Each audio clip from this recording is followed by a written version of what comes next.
Hey, welcome to the Thursday Checkdown, the weekly TSA show designed to help you win your leagues. Rick, how you doing tonight, baby?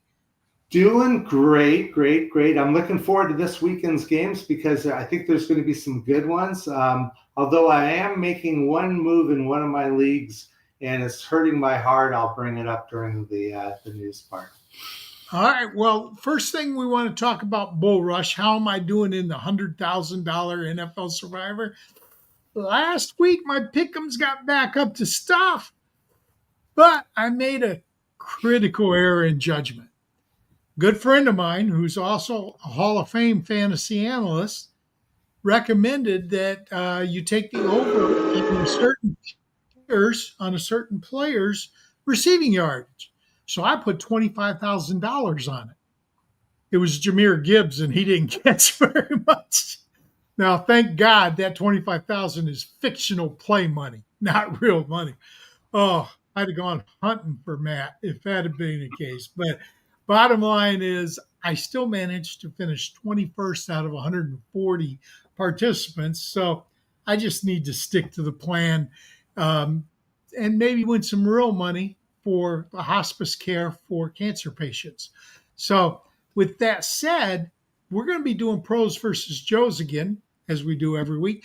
And our pro this week shares your name. He really does. Bring up Mr. Rick Briggs of Asylum Football. Rick, Oh, great name, great name. I got to tell you, I plan on having you bring chaos and disorder into this, since that's what you named one of your podcasts. Yeah, that's true. We've been actually shut down for a while. My partner Rick Fleeger has been dealing with some serious health issues, but hopefully he'll get back and amend, and we'll get back into the swing of things too. But yeah, we have the Asylum Football Show and Chaos and Disorder. If you don't, you're always welcome to come over to TSA. We'll find you a partner if Rick can't do it anymore, because your voice has to be heard. It does. Tell people where they can find your work. I know Twitter, but where else? Yeah, right now we're on Twitter at Asylum Football, and it just says Fleeger and Briggs, but it's at Asylum Football on, I guess it's X now, not Twitter, but I think we all know what that is. And we're trying to get back into the swing of things, so it's a slow process, but hopefully we'll get there. Yeah, and it's hard in the middle of the season. But I do want to introduce our Joe next. And our Joe, our fans know him because we had him on in the off season to talk about his surf football thing. Mr. Mike Neubauer. Mike, how are you doing tonight? Doing great. Glad to be back. Pardon me, Mike? I'm doing great. Glad to be back. Can you hear me okay? Oh, yeah, we did. It kind of froze for a minute. Okay. So how can people find you, and tell them a little bit about, the plans for surf football? Yeah, surf football, I started it up the other year.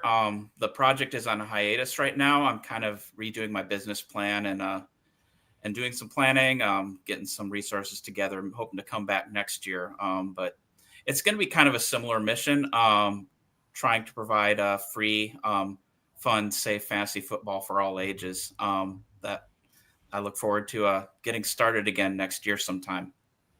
And by the way, the website's down, surffootball.com, but I'm still on Twitter at PlaySurfFootball if you have any questions, and hopefully we'll get things running again next year. Well, that sounds great. So for our audience, in this segment, every week we ask our pro and our Joe, as well as Rick and I, to choose a sleeper and a bust. Now, how do you define sleeper and bust? We do it pretty easy.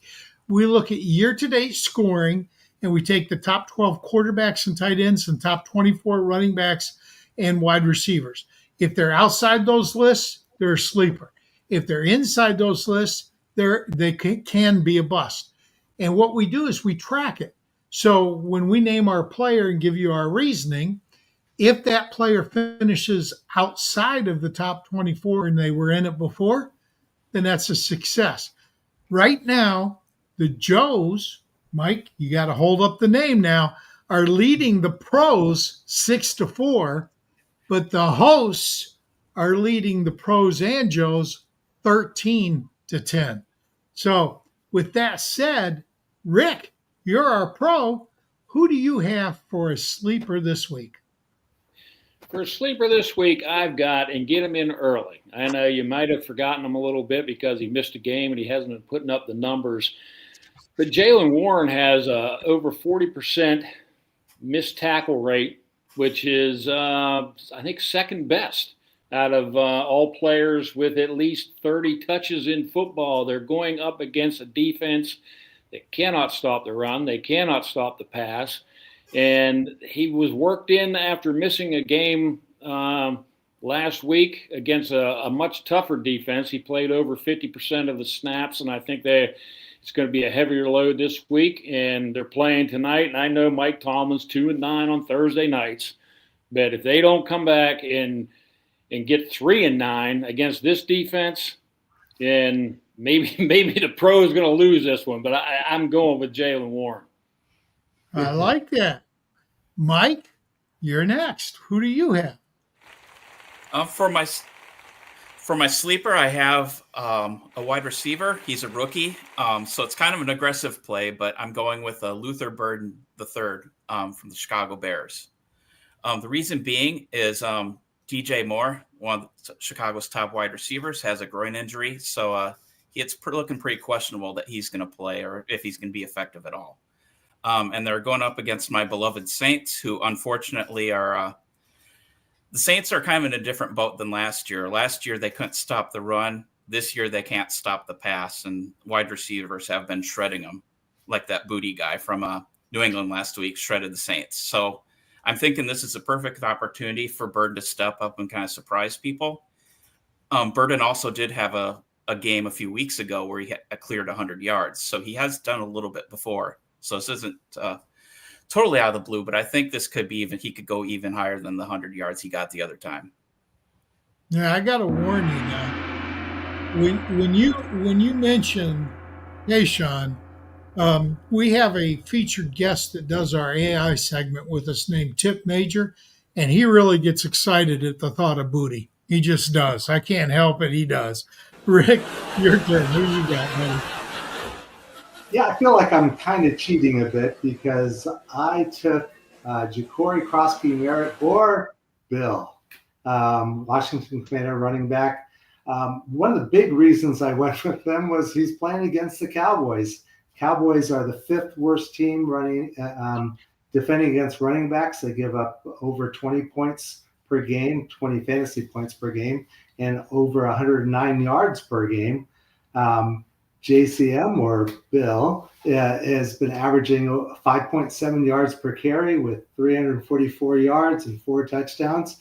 I'm looking for him to have a big game. And I like I said, I felt a little bad because I think he was just outside the top 24, but he should have a big game. Really? Now, for me, I don't feel like I cheated because my guy's ranked 29th. But he's only ranked 29th because he didn't start the first 2 weeks, and he had a week 6 bye. I'm talking about Jordan Mason of the Minnesota Vikings. Now, you can boo it all you want, Iggy. I love this kid. He runs hard, and that's one of the reasons I'm taking him. Now, also, some fantasy owners, they'll put a guy on the bench because he's on bye and then forget him. How do you forget him? Don't be that guy. Get him back into your lineups because the Eagles rank 11th in PPR points allowed. They're 11th worst. They're giving up. So they're top half of giving up the fantasy points. They're giving up 16.8 PPR points per game to running backs. So we saw what Cam Scatabo did to them. I mean, he just torched them. And Cam and Jordan actually have similar games in terms of how they run the ball. Now, the difference is Cam's used more in the passing game, which I would like to see happen with Jordan Mason. So get Mason into your lineups because he's going to be top 12 this week. I'm not even going top 24. I think he'll be top 12 this week. But now when you start people that normally wouldn't start, that means you got to bench people that normally would be starting. So we call those busts. And I want to go back to Rick, our pro. Who's your bust for week 7, Rick? Greg, this is one that was really tough. And if you sit in a position to make the call that you kind of hope you're wrong, because I love the player and I love the story. But after what the Giants did to the Eagles last week, and Scatterbo and his 3 touchdowns, it's not the same going to Denver against the second best defense right now. Statistically, they're 6th against the rush. They're giving up less than 90 yards a game. I just don't have a whole lot of faith in Cam Scatterbo. Maybe a touchdown at a goal line, but I just don't think he's going to have a lot of room to work. And I think maybe the Giants might get exposed a little bit this week. Don't you think that he could catch 4 to 5 passes, though? It's possible, but they're very tight against the pass as well. I mean, he may get the PPR catches, but I don't think he's going to get a lot of yards. That could very well be. And that's why we have a pro on to explain that, because I tell you what, it'd be very hard for me to sit Cam Scatterbo right now. Okay, so it's extremely difficult. I get it.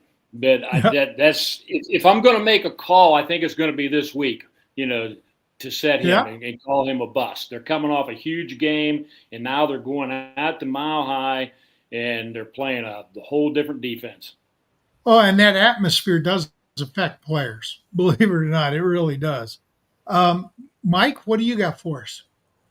Yeah, my bust this week is Tucker Kraft. He's a really talented tight end, decent in the Green Bay offense, but I have noticed that he. Wait a minute, Mike. Iggy is a Packer fan.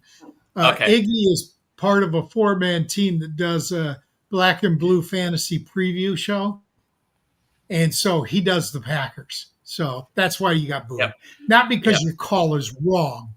Yep.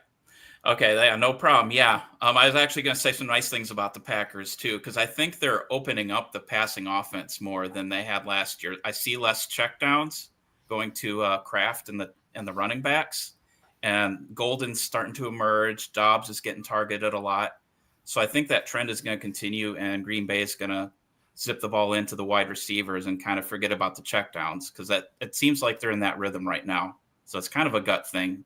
I'm not saying, like I said, Kraft is talented. It's just a matter of targets and what the coordinator draws up for him. I think he's going to see less action. Look at this play. What we're trying to get is a seal here and a seal here. Look at this play. What we're trying to get is a seal here and a seal here. Oh, my God. Yes. Yes. Iggy does that to us all the time. Rick, Bruce Wallace, your turn, buddy. Yeah. Okay, I'm going to take as my bust Marquise Hollywood Brown, Kansas City Chiefs wide receiver. Part of the big news of the week is that Rashee Rice returns after a 6-game suspension. And it's not coming back from an injury. He's coming back from suspension. So he should be good to go physically. And I think that the Chiefs are going to try to get him involved early and often. Hollywood Brown had been doing a great job. He's been, filling in really well. But I think right now, the 2 main targets are going to be Rashee Rice and Xavier Worthy. So unfortunately, that means Hollywood Brown's going to slip down in both the rankings and in the wide receiver room within KC. Okay, I understand that, although I think it's Juju that's going to lose out to Rashee Rice more than Hollywood. But that said, I'm going with the tight end as well, Jake Tongas. Now, there's been mixed reports on whether Kittle's coming back this week. He wants to come back this week, but whether he can, we don't know.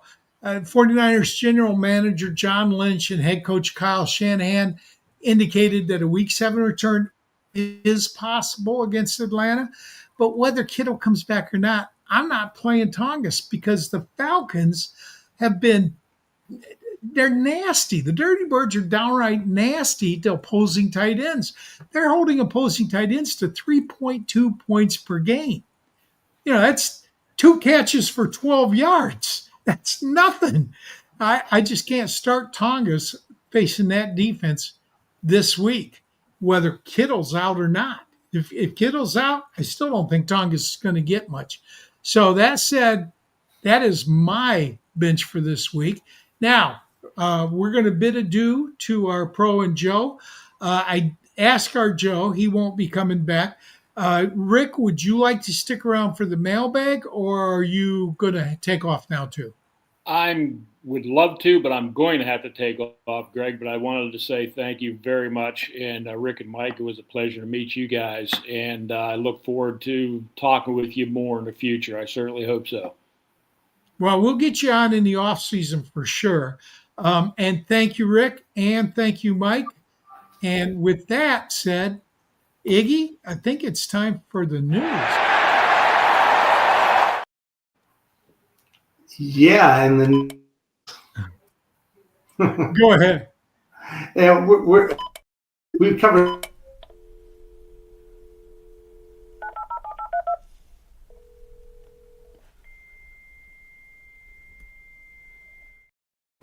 And now we're back. Now we got the news. And first off, just make sure you know that the Baltimore Ravens and the Buffalo Bills are both on bye, so make sure none of their players are in your lineups. Biggest injury news with Puka Nacua, the Rams wide receiver, suffered an ankle injury, and he's going to be out for a couple of weeks, possibly to Week 9 versus the Saints. He's been having such an awesome season, so it really hurts my heart to have to report that Puka's out. Devontae Adams immediately becomes their wide receiver 1. Is Whittington going to take his place? That's what I had. Whittington is going, and he has done well in games where Puka has been out. They also have Tudu Atwell and Kanata Humpfield. Also look to Tyler Higbee. He should get more use as at the tight end position. I think Blake Corum's probably going to miss the week too, so it'll be a lot of Kyron. Who? Blake Corum, the running back. What? The Rams, the Michigan guy. I'm just giving you a hard time. Okay, we also got Ibuka out. He's got a hamstring. I'm still waiting to find out how long he's going to be out, but Godwin, McMillan, Evans, although Evans is coming back, he's practicing already. And so they have a bit of good news. The two people to look at, though, Tez Johnson and Caleb Johnson. No, Cameron. Cameron. I did that Cameron. again tonight, too. Well, I know that because I picked him up in a league because Tez was already gone. Yeah, and maybe even Cameron Johnson might be the better target. He had more catches. I think Tez. Yeah, he played 37% of the snaps, where Tez played like 72%. But Tez only caught 1 of 3 targets, and Cam caught 4 of 4. So we don't know. Yeah, they also have Sterling Shepard. But again, he's probably the best pick. And look for the tight end, Cade Otton. He should get more use as well. I don't think so against Detroit, and I'll tell you why real quick. Detroit lost both starting corners, and Brian Branch is out. But Kirby Joseph is going to play. He's the free safety. And Jack Campbell has gotten better and better in pass coverage, and Campbell and Joseph will be matched up on Otton. So I don't think Otton gets the benefit, but I think those wide receivers are going to eat all night against Detroit. Yeah, because is Terrion Arnold playing? I know he was out. No, he's out. He's out, yeah. So you're right. And Reed is out. Greg is definitely the Detroit Lions expert and also does a show during the week where him, Iggy, JC, and Andy Behrens. And Andy Behrens do a great look at the NFC North. Black and blue division, baby. Awesome. So we already mentioned DJ Moore being likely to be out. He did, I think, get a practice in as a limited, but I think the Joe came up with the idea of Luther Burden being a good start. Also look to Colson Loveland. I think he might get more and more use through the rest of the year. And of course, they've got Rome Odunze and DeAndre Swift, although Swift, I think, came up on the injury report. Yeah, I never liked Swift, even when he was with Detroit. Lots of talent, can't stay healthy, and he doesn't run hard. He's fast. You give him a hole, he'll exploit it. But Colson Loveland, I love this kid because, you know, Michigan guy. But the truth is, he got banged up, and he's got that hip. Now, he played through it last week, and he did okay. But he's also got Cole Kmet there. It's a pretty good tight end too. Yeah. So the Washington Commanders, I don't know why I wrote Redskins there, but the Commanders look like they're going to lose their entire wide receiver room. Debo looks like he's out. Terry McLaurin looks like he's out. Noah Brown, we know he's out. So right now their wide receiver room is Jalen Lane, Luke McCaffrey, Christian Stokes, and Chris Moore. I like McCaffrey, I do. But I got to tell you, I heard a rumor that Trayvon Burks, is it Traylon Burks was signed to the practice team. So, they are looking for wide receiver help. Also, Zach Ertz is tight end. He's had a great year, and he's likely to get more targets, if anything. You might see a little bit more of McNichols too, because he's the receiving back, and he is a good one, which could hurt your JCM call. I don't think so. I think all right, touchdowns, and I think they're going to happen. We also have David Njoku, who's got an injured knee, so Harold Fannin should get the more of the play and he's been actually out playing Njoku this season.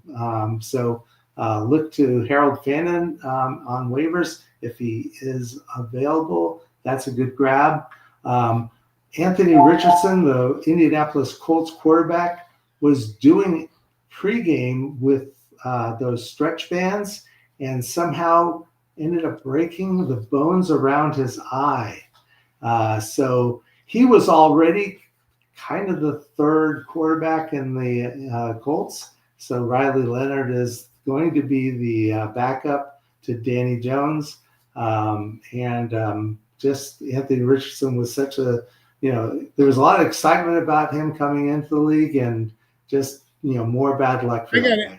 I got to ask you, on Snap, Crackle, and Pop, when you mentioned this story, you said naturally, whatever his name is, I don't even know his name, is the backup quarterback. And I'm like, naturally, who knows this guy?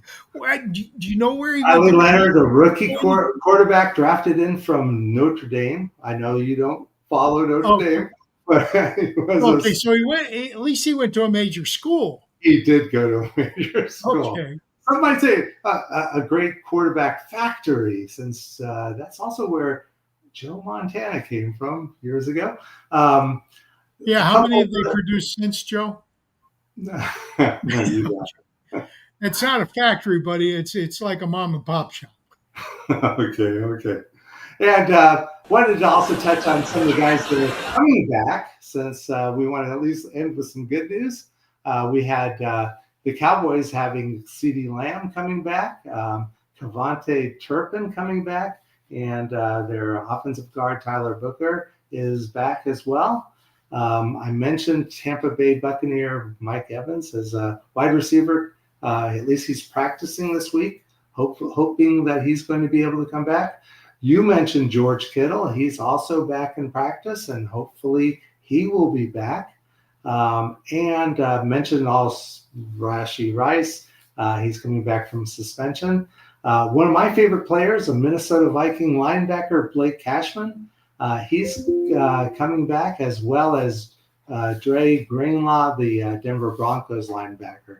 So we are hoping to see more and more of these players coming back, and that should get us ready. Actually, We got Yeah, about 5 minutes, so I did want to ask you something, but you have one more thing you wanted to mention? yeah, and it's like it's more of a gee, how often do we get injury reports or don't get injury reports from teams? And Juwan Jennings listed off all the different injuries he's playing with right now, including a couple of broken ribs, 5 broken ribs, high and low ankle ankle sprain. sprains, not on injury report. And so how many times do we get that from teams where either they completely ignore a major injury and you only find out about it after the game or during the game when it's too late?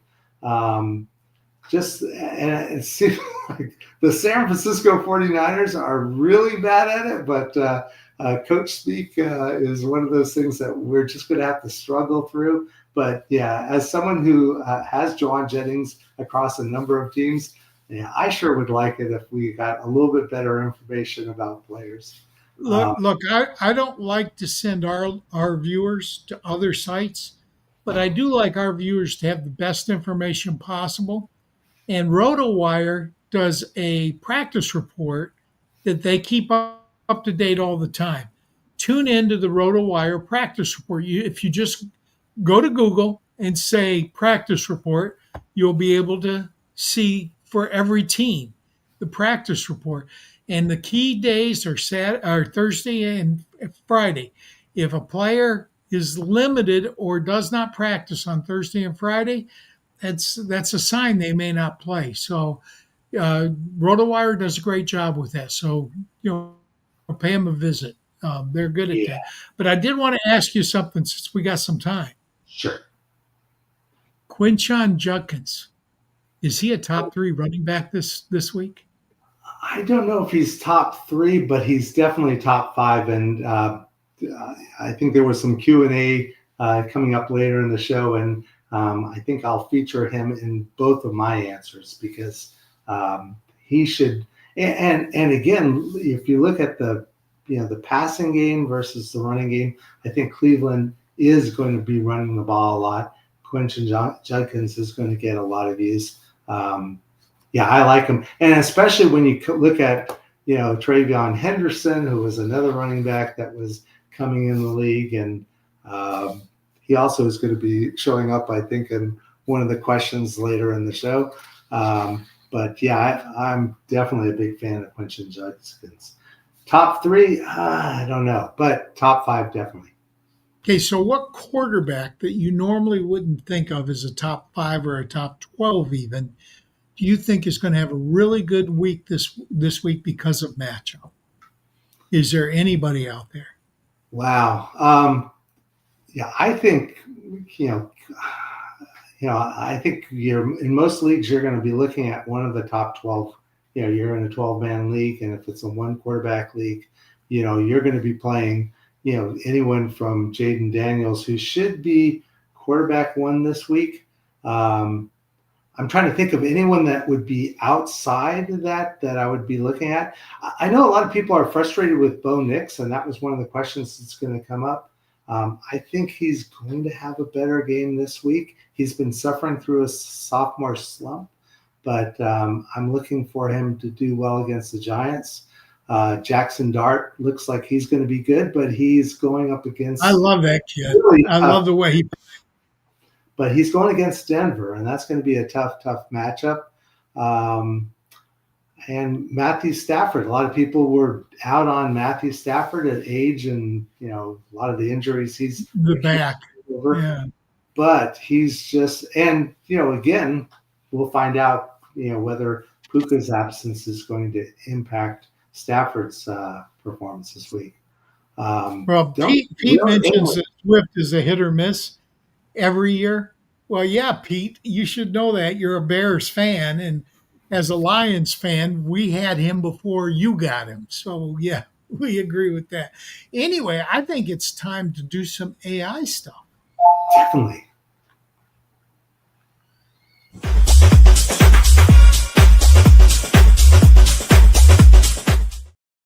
A featured guest in his car again, Mr. Tipp Major. Every week we present 3 players, a running back, a wide receiver, and a tight end to serve as a flex. And we ask 2 AIs, Mr. Whittington and Sir Whittington. Sir Whittington.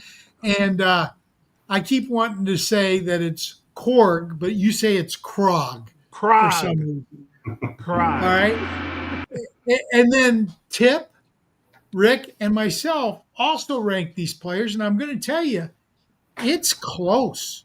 Yeah, Year to date, Tipp, myself, and Krog. Tipp, myself, and Krog all have 20 points. The more points you have, the worse you're doing. All right. You get a point for every position you're off. So basically, the most points you can get is 4. The least points you can get is 0. I think I got 0 one time, but I've gotten 4 a bunch. So, a good day is 2, where you get 1 perfect and the other 2 are swapped. Is a good day. So we're sitting at 20. Rick and Sir Whittington, which was Sir Whittington, but Tipp changed the name on me. If he gets ahead, it's going back to Whittington. It's going back to Whittington, But Rick and Sir Whittington are leading the pack with 18. Well, so who do we do? Yeah, they're leading, but you're right, Greg. It's close. It's close. And I'm coming this week. And you know what? I'm gonna start with what Sir Whittington said, because the players that we're picking from are Kyle Pitts, Travion Henderson. First, tell everybody, I'm going to tell you that the 3 players are within 3 points of each other in total points scored this year. Yeah. They're not scoring great. One of them's the lowest is 44.0 points for the year, and then the highest is 46.7. Wow. Okay. Wow. So who do we got, Tipp? And then tell us what Sir Whittington said. We have Kyle Pitts, Travion Henderson, and Jared Jeudy. And the funny thing is, we've had these players already. Okay, now I don't know if he broke up for everybody, but what he said is we have running back Trev Henderson, wide receiver Jerry Jeudy, and tight end Kyle Pitts. So go, Tipp. Yeah. So with Sir Do Whittington, we have Tipp? Yeah, I'm here. Yeah. There it goes. Tipp, you're breaking up. Oh. No, you're good. Tipp, just keep going. I'm gonna keep flowing. I'm gonna keep flowing with it. Tipp is in the matrix. Please leave and come back. In the meantime. No, Greg, you're the one that's breaking up. Tipp's fine. Yeah, I think it's Greg. Just keep going, Tipp. All right. So this week we had Sir Whittington, and his responses were Kyle Pitts number 1, and he picked Kyle Pitts because he's getting consistent targets. He's getting 5 targets per game. He thinks that volume is going to continue this week against San Francisco. Travion Henderson was his number 2. And with Travion Henderson, he said he's steady for PPR. But I got something for both Krog and Sir Whittington, because they both think that he's going to be steady for PPR. And number 3 is Jared Jeudy. Now, we got to understand, Jared Jeudy is questionable with a knee injury, but it seems like he's going to play because he did have a limited practice today.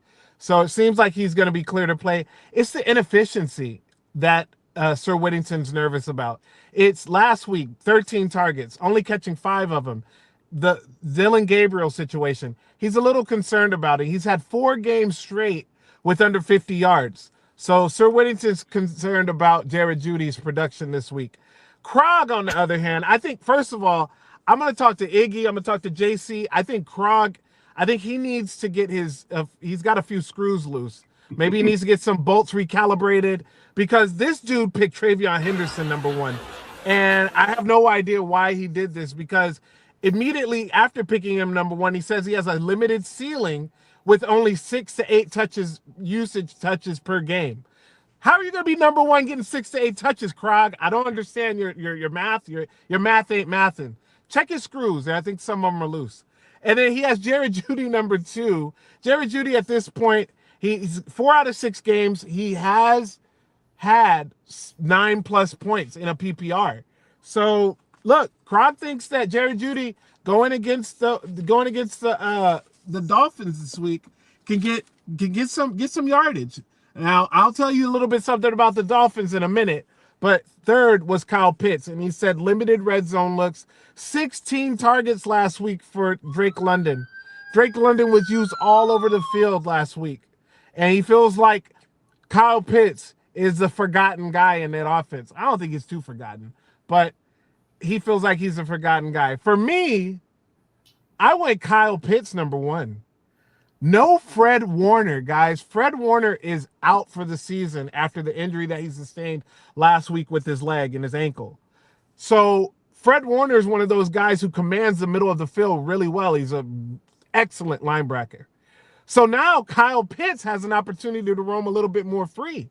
So with Kyle Pitts, I think San Francisco, I think he's gonna get some yards here. I don't know if he gets in the end zone, but he's for sure gonna get some yards because San Francisco has been averaging in the last 3 games 54 yards to tight ends. So that tells you right there that tight ends can get off on them. Look, 54 yards is not a lot, but in the tight end world, that's pretty decent. So I will say this: number 2 is Jerry Jeudy for me. 13 targets is strong. 5 catches though, guys. Look, Jerry Jeudy, I need you to hit the jugs machines this week. I need you to up the catch rate on those because that was terrible. But I feel like this is going to be another week where Dylan Gabriel and him are trying to work on some chemistry. So they try new things out. They continue to pepper Jeudy with targets. So I feel like Jeudy is going to get a bulk share of those targets from the wide receiver's perspective. So, and the other thing too, I know Miami's really nasty against slot receivers, but Jerry Jeudy can play inside and out. So they can move him all across the field, and that could be cumbersome for the Miami Dolphins. Lastly is Travion Henderson, and I'm just going to leave it like this.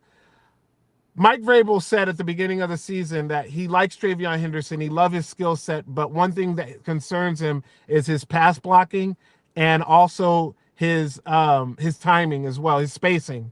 So he's a little concerned about those 2 things. And those things are huge for a running back, especially in this type of offense that needs to protect the quarterback. So is this trickling off into this season? I think it is. Last week, we saw 30% snap percentage from him. The week before that, we saw 50. And that was the week 5, where Antonio Gibson was lost for the season. You would think that his snap percentage would go up, right, fellas? But no, it went down. So I don't know what to think about Travion Henderson right now. I'm out on Travion Henderson, and that's why he's my number 3. Who do you guys have? Rick, your turn, buddy. Wow. Okay, I'm flipping coins on this week. This week, it's a tough choice. It's a super tough choice. But I'm going to make it look like I'm with Krog. Is that the right one? I'm going along with Krog here. I've got Travion Henderson.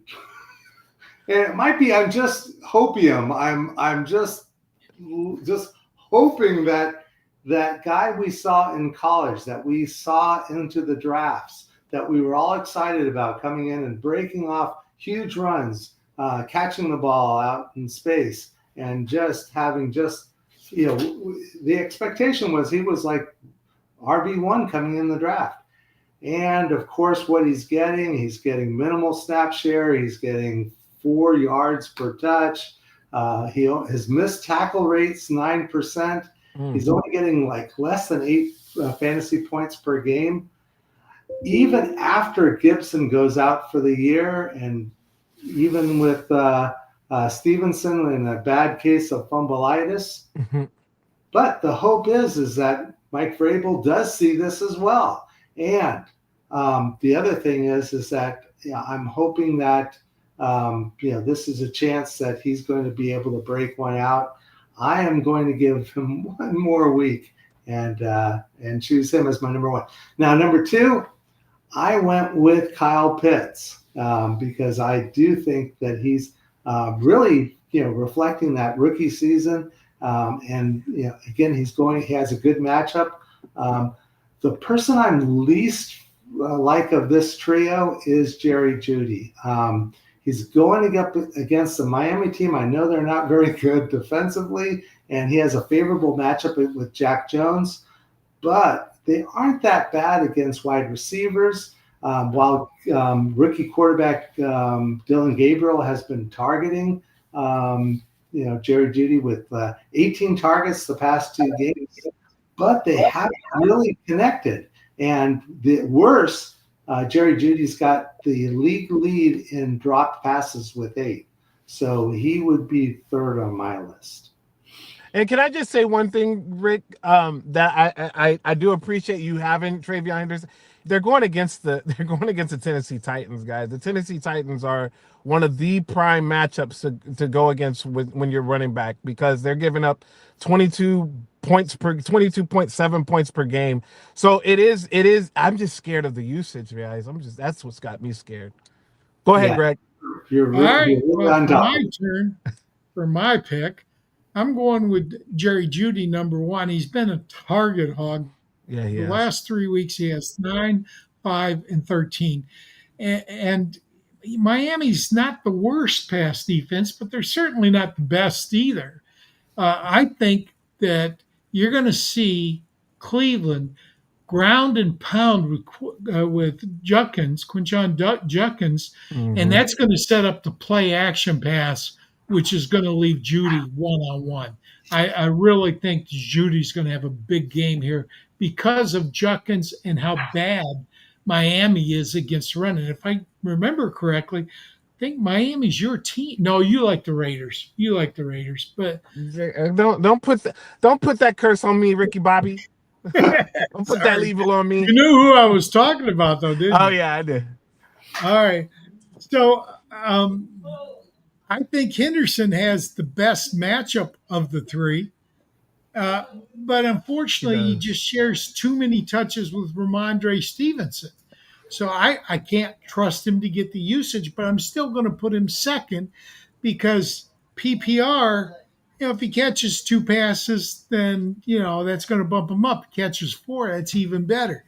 Now, Pitts probably has the most talent of any of these 3 players. He is a very ultra athletic player, but he just never seems to fully utilize it. I mean, even his rookie year, when he went over 1,000 yards receiving, did he have any touchdowns? Maybe 1 or 2? He had 2. He just doesn't put it all together ever. So I just can't trust Pitts for anything. So in short, wide receiver, running back, tight end for me. And go ahead, Greg. I was going to ask, are you going to be able to stick for the mailbag, or you got to go? I got to go. My daughter's playing softball right now. She plays all the time, man. She plays every Thursday night. Every Thursday night she plays. Well, I might take off next week though. Because I do want to I miss doing some mailbag with you guys, so I'll definitely do that. But hey, before we go, I just want to let everybody know, check out the articles, because the articles are a spitting image of what we just talked about between myself and the 2 AIs. You put a lot more information into the articles. I put a lot more of the information in there. It's me versus the AIs. I always talk about Greg and Rick in there as far as how we're all doing. But this article it's a fun one, man. It's so much fun. I have a really good time writing it. It'll be out tomorrow night, and please just check it out, because it's starting to formulate into something. And the way that we all work together in this it's beautiful how it's coming out. Well, I love it. Also, there's other articles that'll help you win your leagues. So go to thesportsaffiliation.com and check out their articles. And while you're there, check out their YouTube page. Be sure to, subscribe to the YouTube page, because there's a lot more shows than just ours. There's a bunch of them. And I watched Aces Up last night or yesterday during the day, and it was outstanding. It was Joe Carlton, who used to be on this show with us. And it was Joe Carlton, I think JC, and Pete Sandoval, Bear Fan Pete. So it was just a great show. And we're introducing a new guy to the sports affiliation, and we may be seeing some more in-depth IDP content coming out from this guy. So Lord knows I need it. Well, check out the sports affiliation. Tipp, thank you very much. Wish your daughter good luck from us. Peace, guys.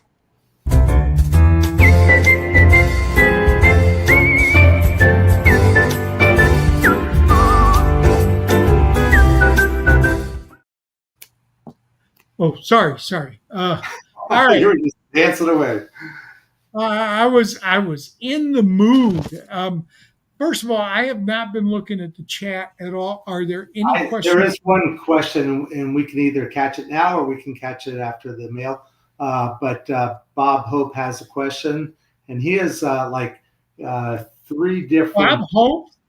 Bob Hope? Yeah, and Bing Crosby's going to be right behind. No. It's a different Bob Hope, I'm sure. But his first question is Sutton or Keenan Allen in a PPR league. So that usually favors Keenan, although at least I'm going to go with Cortland Sutton. Later I'll talk about Bo Nix, but I just think that Quentin Johnson is back and healthy. So that's going to cut a little bit into Keenan Allen's prospects this week. But I also think that Cortland Sutton's just a little bit better wide receiver, so I would go that route. Do you want to go? I think it depends on if Johnston's playing or not. He is fine. He's deemed healthy now. So okay, so if Johnston's playing, I would go with Sutton as well. I would go with Fannin over Pitts. Did you get into that yet? Yeah, I haven't, and that's a close one because I think, as I mentioned, Fannon's been having a great now playing Njoku. That's a tough one though because I also think Pitts has a good opportunity this week as well. And then I never liked Pitts. And then we have Hurts and May, and I like May, so I'm going to go with May this week. Hurts has been letting people down. I'd go with May as well. Although with the tush push, you just never know if he's going to get a rushing touchdown or not. But I think I would go with May too. I think May's playing well. I really do. Let's go to our mailbag. If we get more in the chat, we'll get to it right away. First question from the mailbag, and I know this is a made-up name. Tyler General. Quinshon Judkins versus Miami or Rachaad White versus Detroit? I'm going to let you go because you know what I'm going to say. Well, I'm going to say, hey, Rachaad White has done a great job as a replacement for Bucky Irving, but I'm still going to go with Judkins. He's shown the explosiveness that he showed in college, and he's going up against a Dolphins defense that gives up lots of yards to running backs, where White's going up against your Detroit Lions defense, which is only giving up less than 70 yards per game. I also expect Tampa Bay to have to pass a lot more against Detroit, where I think Cleveland's going to stay more on the ground. And then lastly, I think with the possibility of high winds and rains in Cleveland, that it's just going to, again, keep the emphasis on the ground game. So I'm going to go with Judkins. Well, yeah, I don't expect much from White this week, to be honest. Detroit's front seven is fine. It's their defensive backs that are hurt. Judkins draws a matchup against Miami defense. You said a lot of yards, 806 yards, and 5.6 yards per carry to running backs through 6 weeks. Rico Dowdle got 206 yards against him. All right. James Cook got 108 yards. ESPN projects him to score 15.7 points, which makes him a low-end RB1, high-end RB2. I don't see that from White this week. Detroit's defense, as you said, is a difficult matchup. They rank 6th fewest in PPR points allowed to running backs, 6th fewest. 4 opposing running backs have scored 12.7 points or more against Detroit, so it's possible to get production. But let's face it, White has not been efficient He's averaging less than 4 yards a carry. I don't see him getting that many points against Detroit. I think they attack through the air. Yeah. So I'm with you. Do you think that Sean Tucker is going to get more use this week? If they're throwing more, yes, because he is the receiving back. So I would say yes. Gotcha. Next up, Josh Sexton, ETN, Michael Pittman, or T. Higgins. He says those London games always kill me. And Rams D is tough. Chargers have a great D as well. And all the Bengals do is pass. I'm leaning T, but it seems like a shot in the dark. I'll go first this time. The Chargers have surrendered 15 plus PPR points to several number one wide receivers for their opponents. Okay. That's not tough. I'm sorry. If Josh Downs remains out, Pittman's target share, which is currently 27%, should expand quite a bit. Higgins is intriguing due to the change at quarterback and the matchup. The Steelers have allowed the 8th most PPR points to wide receivers, but that's more likely to benefit Jamar Chase than T. Higgins in my mind. I would still clear of ETN concerns that he may have a hammy or some type of health issue going on right now. And he just hasn't been consistent the last 3 weeks with no really big plays. So I would probably go with Pittman here. Yeah, and I also would tend to go away from ETN. I actually, at first, I was going to have Michael Pittman as my bust of the week, but then I did see Josh Downs was going to be out. And if Josh Downs is out, then obviously, they've got Alec Pierce coming back from injury, but, he's kind of limited in his route tree. And so so Pittman's obviously going to be the focus of that offense, as well as Tyler Warren at tight end. But I actually do like Higgins this week, and I think that he's starting to get, more use with old Joe Flacco as the quarterback. So I was leaning that way. Steelers defense gives, as you mentioned, up the 6th most fantasy points to wide receivers and 160 yards per game to receivers. I do think you're right that Chase is going to be, the major recipient of that, but I also think that T. Higgins has a great shot this week as well. So who would you go, Higgins or Pittman? Oh, I said Higgins, yeah. T over. Okay, I go Pittman, you go Higgins. So it's not a shot in the dark like you thought.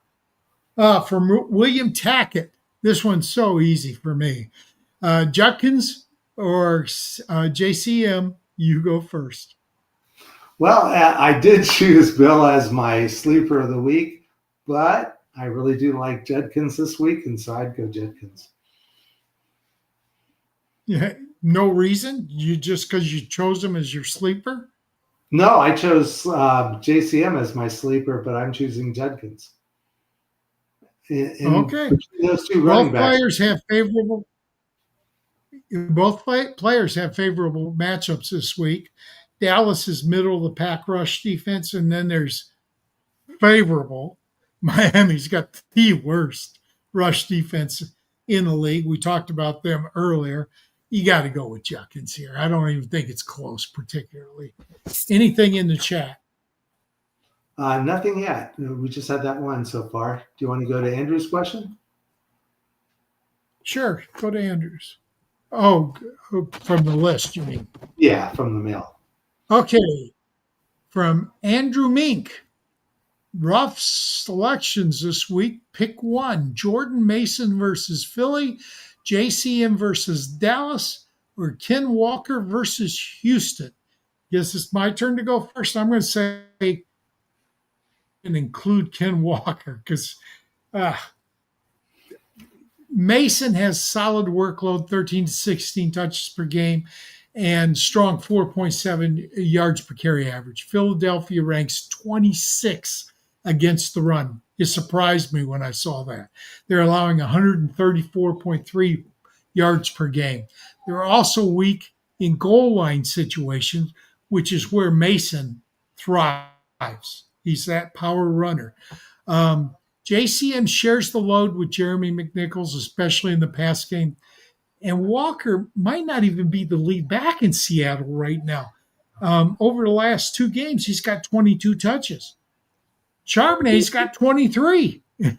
Last week, Charbonnet got 2 more carries than Walker did. I wouldn't touch Walker. I'd rank him Mason first, and then JCM, and then Walker. How about you? Yeah, I completely agree.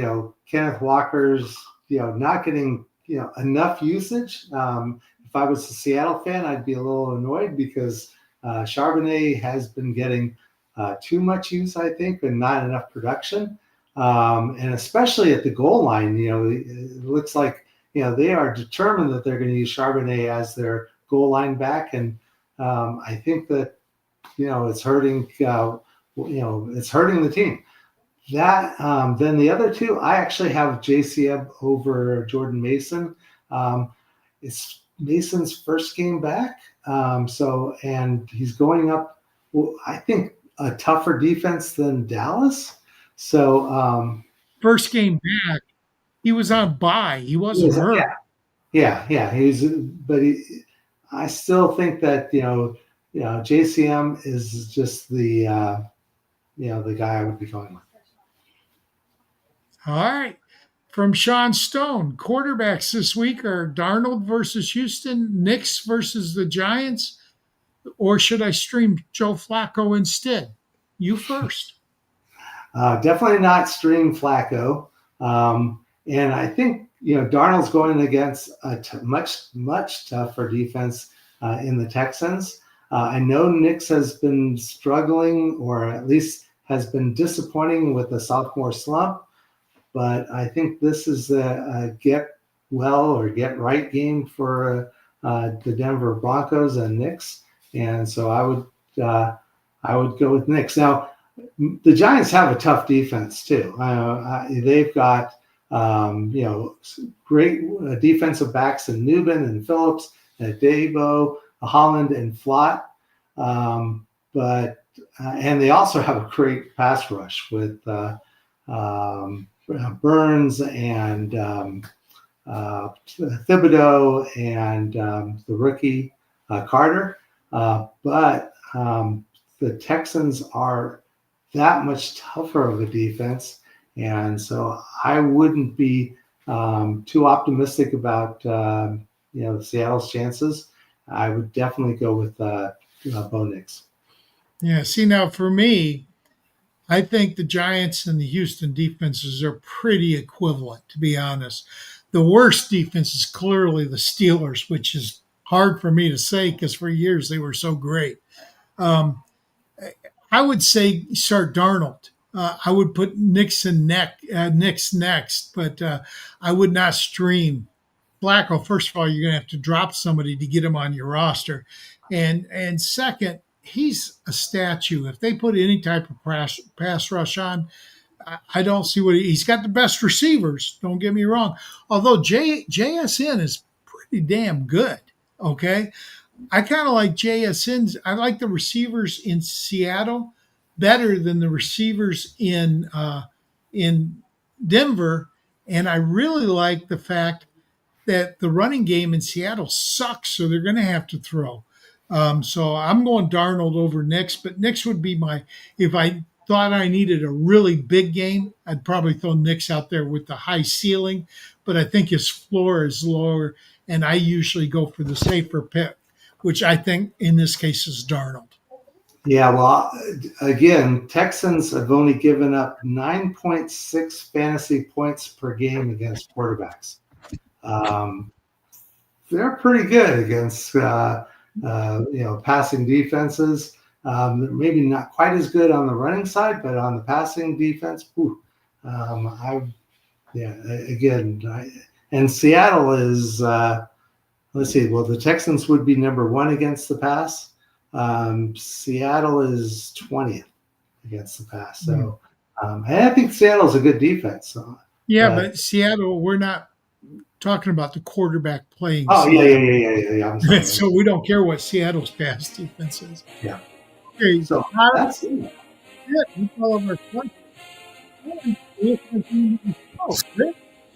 Thank you for the show, and Iggy, thank you for producing for us, and thank you to all of our guests. And we'll see you next week. But be sure to get over to the YouTube channel, like, subscribe, share with your friends, because it's much more fun to be somebody in the know than those who are clueless.